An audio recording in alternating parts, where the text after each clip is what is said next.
How's it going? Today, I'm going to be going over 15 things that you might not know about Borderlands 2. If you ended up knowing everything, let me know in the comments at the end of the video. And if you didn't know everything, let me know which one you thought was the most interesting. For number 1, everybody knows that there are two different types of bandit technicals, the saw blade and the catapult. Did you know that you're actually able to get into the two bandit exclusive ones, the mounted turret and then the rocket launcher one? And the way that you do this is by spawning into Overlook. That's where you want to start. You then need to get a car, then just drive through this door. Once you make it in, you'll notice that there's a bandit floating in the sky. This one's the rocket launcher car, so you want to be very careful not to hit it. But just take out the bandits surrounding it. Now, once all the bandits are taken out, you're able to drive this rocket launcher turret. And you'll see Salvador is not meant to be in here. Look at him, he's kind of cramped in the driver's seat, but you're able to shoot the rockets. It's a 3-round burst. You're also able to switch into the gunner seat, which also looks wonky, and shoot the rockets from there. Now, I had never seen this before until Dr. Dovakin94 posted a video about it, so please go show his channel some love. This was a really cool video, and like I said, I'd never seen it before this. I'm going to do this one more time and show off the mounted turret one as well.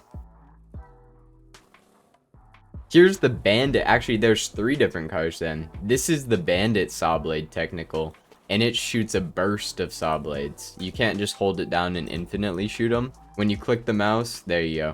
You get a burst of saw blades. Do I look wonky in this gunner seat? Let's see. No, this is a fairly normal animation. Oh, yep, this is the last one. You can drive the giant minigun turret. So yeah, this one you definitely look wonky in the driver's seat. Your head's just poking straight through the roof. This is a turret car. Wonky again, but yeah, you just shoot it once and then it keeps shooting. Now for number 2.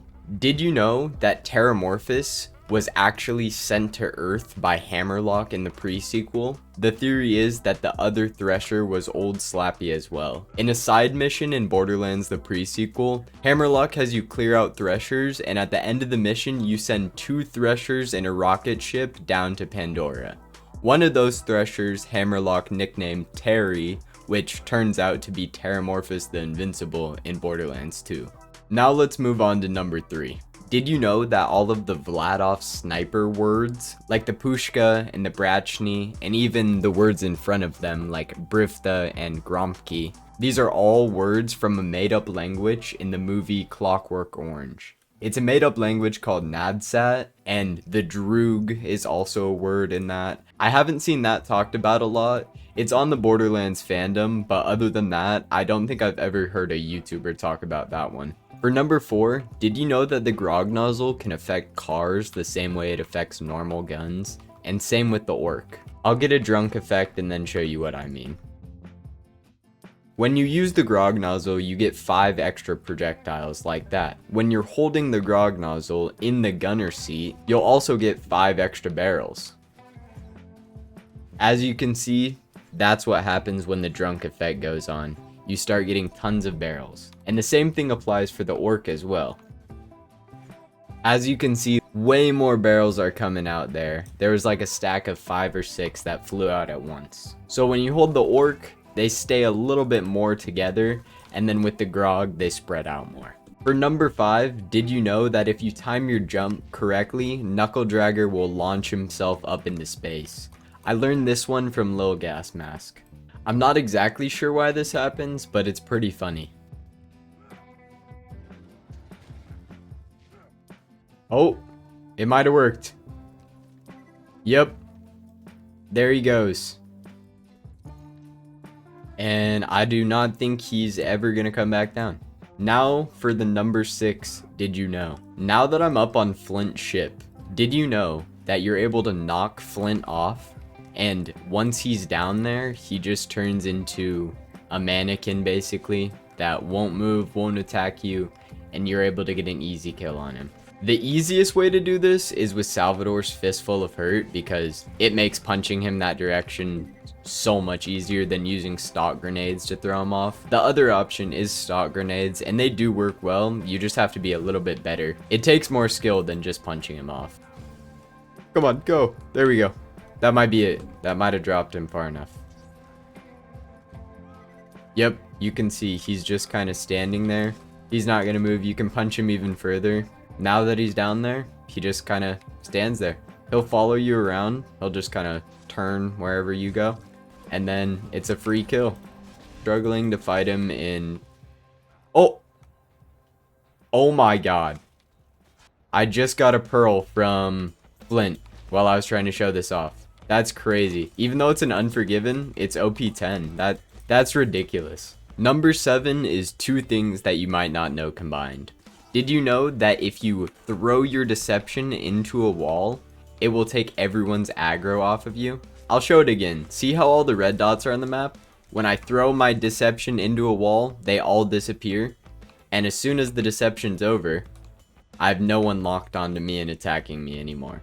Now for the second part of number 7, you want to head to Overlook. For some reason, when you throw your hologram on the bar, he just dies. And it says that you can talk to him, but it does nothing. It's pretty interesting because as far as I know, this is the only spot in the game that does that. I want to give a huge shout out to Mr. TX01 for those 2 zero tips. He makes great Borderlands content and I think you guys should check him out. There will be a link in the description for all the channels that I mentioned in this video. Now for number 8. If you've played Borderlands 2 for a long time, you probably know this, but if you haven't and are new to the game, this is something you might not know because nobody is doing this in 2024, let alone the past 2 or 3 years. If you come to Claptrap's place after you beat the game, there's Geary's Unbreakable Gear, which is a reference to the ring from Lord of the Rings. The way to get this side Easter egg completed is you have to run all the way to Iridium Blight. You can't use any cars and you can't fast travel, just on your feet. Once you run all the way to Iridium Blight, you want to make your way over to the volcano. Be careful not to fall in the lava. I'm pretty sure it's an instant death. Okay, here's Geary. You can kill him and he'll drop you a purple head or skin, but for this, I'm going to let him hit me. He steals that gear or the ring, and then if you watch him here, he will jump into the lava with the gear. And then if you watch this guy, there's 3 giant racks that drop off chests for you.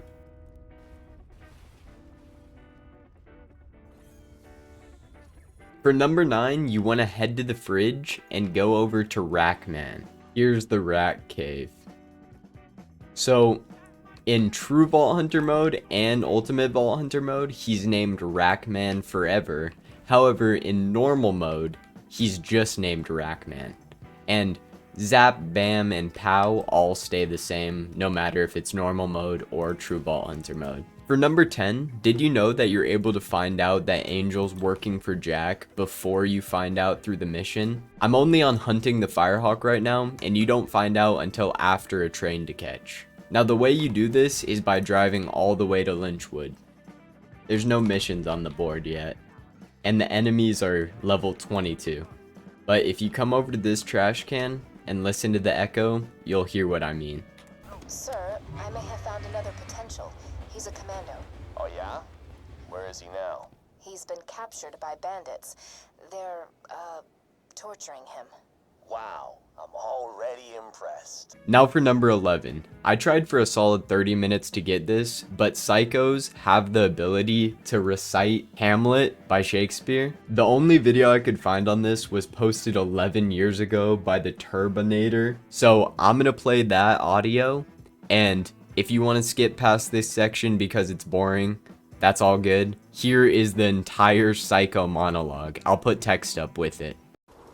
Oh, that this too solid flesh would melt, thaw, and resolve itself into a dew, or that the everlasting had not fixed his cannon against self-slaughter. Oh God, God, how weary, still, flat, and unprofitable seem to be all the uses of this world. Fee on toffee, 'tis an unweeded garden that grows to seed, and things rank and gross in nature, possessed nearly, that it should come to this. But 2 months dead, nay, not so much, not you, so excellent a king. There was to this Hyperion into a satyr, so loving to my mother, that he might not beteem the winds of heaven visit her face too roughly. In heaven, in earth, must I remember? Why, she would hang on him as if increase of appetite had grown by what it fed on. And yet, within a month, let me not think on to frailty, thy name is a woman. A little month, or ere those shoes were old, in which she followed my poor father's body like Niobe, all tears. Why, she, even she, oh God, a beast that wants discourse of reason, would have mourned longer, married with my uncle, my father's brother, but no more like my father than he to Hercules. Within a month, ere yet the salt of most unrighteous tears had left the flushing in her galled eyes, she married. Oh, must wicked speed to post with such dexterity to incestuous sheiks. It is not, nor it cannot come to good, but break my heart, for I must hold my tongue. For number 12, I'm going to be talking about the Cole train skin on Zero. You're able to get this by killing Terramorphous. Now this is a reference to Augustus Cole from Gears of War. For some background on this, in the game series, Cole is an ex-professional player of a made-up sport called thrashball, which is basically just football. And in the series, he has a nickname, Cole Train. And originally, he was going to be named Gus, and the nickname was Gus the Bus. But the developers were concerned that that would infringe on the Pittsburgh Steelers player who matched that bus reference, so they went with Cole Train instead. They're not spelled the same, but that's what it's clearly a reference to. Now for number 13, I'm heading back to the Zadford bar, but this time I'm going inside. I'm sure a lot of you know that this teddy bear, when you spin it, it can drop cash, and sometimes it can even drop iridium. But if you spin this chair and then throw the turret at it, it goes all crazy. That one went all the way out there. I'm not sure why it does this, but it's probably just something with the collision physics. Now on to Krieg for Did You Know 14. Silence the Voices is one of the most hated skills in all of Borderlands 2 because it causes you to hit yourself in the face. However, you need it for a good melee build because you get 500% extra melee damage when you get 10 out of 5. Normally when you hit yourself, it takes off a bit of damage and then you start regenning health. However, if you drop your gun as soon as that animation goes up, I'll show it one more time. Right now, you won't take any damage. Now unfortunately, you can only do this on PC. I've tried it on console, like going into my inventory and dropping the gun, but it doesn't work. You have to have a drop button, just like that, and you won't hit yourself. When you're holding a Moxie weapon, especially the Grog Nozzle, you're able to heal yourself with your own hits. The best way to show this is with a shield like the Evolution, which boosts your max health, because as you can see, as I'm hitting my shield, even though it did damage to my shield, it gained me health. See, my health went up even though my shield went down, and it's because you're getting healing off of your own damage, even though it's you hitting yourself in the face. Now for number 15, the final one. Did you know that when you hit enemies normally with your car, you'll do non-elemental damage? However, if you have enough speed, you don't need to boost, you just need to have enough speed, and you hit an enemy, it will do explosive damage, and then start doing normal damage. Sorry to end on a not super exciting one, but I hope you enjoyed the video. I spent a long time making this actually, and it took me a while to find all the different ones, because I wanted there to be some that you might have never heard of, while some of them might just be better for newer players to the community. I just want to say thank you so much for watching. If you knew everything, leave it down in the comments. And if there were some things you didn't know, let me know what you learned from the video. And if you want to come back and watch more of my videos, you can subscribe now and always unsubscribe later. Have a great rest of your day. See ya.